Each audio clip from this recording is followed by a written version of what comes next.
Constipation কোষ্ঠকাঠিন্য কেন হয়, কোষ্ঠকাঠিন্য দূর করতে কি কি করণীয় রয়েছে।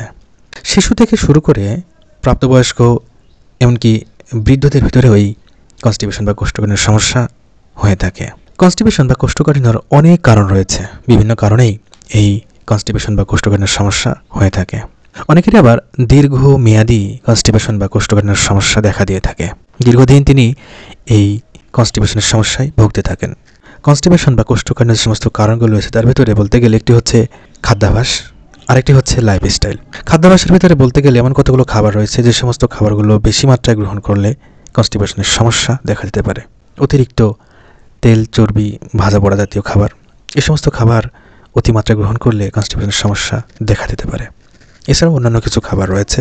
এবারে লাইফস্টাইল চেঞ্জের যে ব্যাপারটি রয়েছে সেটি হচ্ছে শারীরিক ব্যায়াম না করা। শারীরিক ব্যায়াম না করা বা শরীরচর্চা না করার ফলেও কনস্টিপেশনের সমস্যা দেখা দিতে পারে। অনেকেই এক জায়গায় দীর্ঘক্ষণ বসে থাকেন, এক জায়গায় দীর্ঘক্ষণ বসে থাকার কারণেও কনস্টিপেশন বা কোষ্ঠকাঠিন্যের সমস্যা দেখা দিতে পারে। অনেকে অতিমাত্রায় অ্যালকোহল এবং ধূমপান করে থাকেন।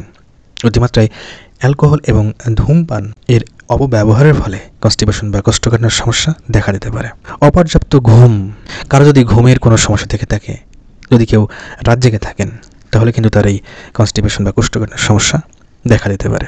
অনেকে পরিমাণ মতো পানি ও তরল গ্রহণ করে থাকেন না, অর্থাৎ যতটুকু পরিমাণে পানি গ্রহণ করার দরকার, পান করার দরকার, যতটুকু পরিমাণে পানি ও তরল গ্রহণ বা পান করা দরকার ততটুকু হয়তো বা তিনি গ্রহণ করছেন না। এর কারণেও কনস্টিপেশন বা কোষ্ঠকাঠিন্যের সমস্যা দেখা দিতে পারে।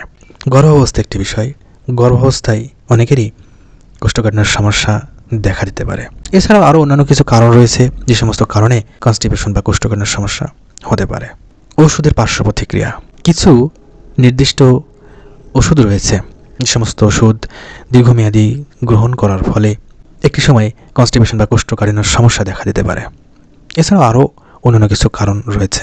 কোষ্ঠকাঠিন্য দূর করতে হলে যে সমস্ত নিয়মকানুন রয়েছে, যে সমস্ত খাবার রয়েছে বা লাইফস্টাইল চেঞ্জের যে বিষয় রয়েছে, সেগুলোর ভিতরে বলতে গেলে প্রথমত যদি খাবারের কথা বলতে হয় তাহলে অবশ্যই ফাইবার সমৃদ্ধ খাবার গ্রহণ করতে হবে। ফাইবার সমৃদ্ধ খাবার গ্রহণ না করার ফলে কনস্টিপেশন বা কোষ্ঠকাঠিন্যের সমস্যা দেখা দিতে পারে। তাই শরীরে যতটুকু ফাইবার বা আঁশ সমৃদ্ধ খাবার প্রয়োজন রয়েছে সেই অনুপাতে ফাইবার বা আঁশ সমৃদ্ধ খাবার পরিমাণ মতো গ্রহণ করতে হবে। নিয়মিত ব্যায়াম করতে হবে বা শরীরচর্চা করতে হবে। খাবারের ভিতরে আরও কিছু খাবার রয়েছে, যেমন লাল চাল, লাল আটা এবং এই সমস্ত খাবার তালিকায় রাখতে হবে। এমন কতগুলো শাকসবজি ও ফলমূল রয়েছে যে সমস্ত শাকসবজি ফলের ভিতরে প্রচুর পরিমাণে ফাইবার রয়েছে, সে সমস্ত শাকসবজি বা ফলমূল খাবার তালিকায় যোগ করতে হবে। এর ভিতরে কিছু ফল রয়েছে যেমন কলা। কলা কোষ্ঠকাঠিন্য দূর করতে অনেক গুরুত্বপূর্ণ ভূমিকা পালন করতে পারে। কলাতে রয়েছে প্রচুর পরিমাণে ফাইবার, যা বৃহদান্ত্র ও ক্ষুদ্রান্ত্রের কার্যকারিতা বাড়াতে পারে। এরপরে একটা খাবার, সেটা হচ্ছে গাজর। কোষ্ঠকাঠিন্য দূর করতে গাজরের ভূমিকা অনেক। কোষ্ঠকাঠিন্য দূর করতে গাজর একটি গুরুত্বপূর্ণ ভূমিকা পালন করতে পারে। প্রতিদিনের খাবার তালিকায় পরিমাণ মতো গাজর রাখতে পারেন। এছাড়া রয়েছে লেবু। ভিটামিন সি এর ঘাটতি পূরণের পাশাপাশি কোষ্ঠকাঠিন্যের মতো সমস্যা দূর করতে পারে এই লেবু। তাই নিয়মিত খাবার তালিকায় লেবু যোগ করুন এবং খাবার তালিকায় রাখুন। আস্তে আস্তে কোষ্ঠকাঠিন্যের সমস্যা দূর হতে পারে। ধীরে ধীরে এই কোষ্ঠকাঠিন্যের সমস্যা অনেকাংশেই দূর হয়ে যাবে। এরপর রয়েছে শসা। নিয়মিত শসা আপনার কোষ্ঠকাঠিন্যের সমস্যাকে দূর করে ফেলতে পারে। এরপর রয়েছে আপেল। আপেল আপনার কোষ্ঠকাঠিন্য দূর করতে পারে। কোষ্ঠকাঠিন্য দূর করতে হলে প্রথমেই কিছু নিয়মকানুন মেনে চলতে হবে। এর পাশাপাশি শারীরিক ব্যায়াম করার অভ্যাস করে তুলতে হবে। এমন কতগুলো খাবার রয়েছে যে সমস্ত খাবারগুলো অবশ্যই এড়িয়ে চলতে হবে, তাহলে একটি পর্যায়ে এসে এই কোষ্ঠকাঠিন্যের সমস্যা দূর হয়।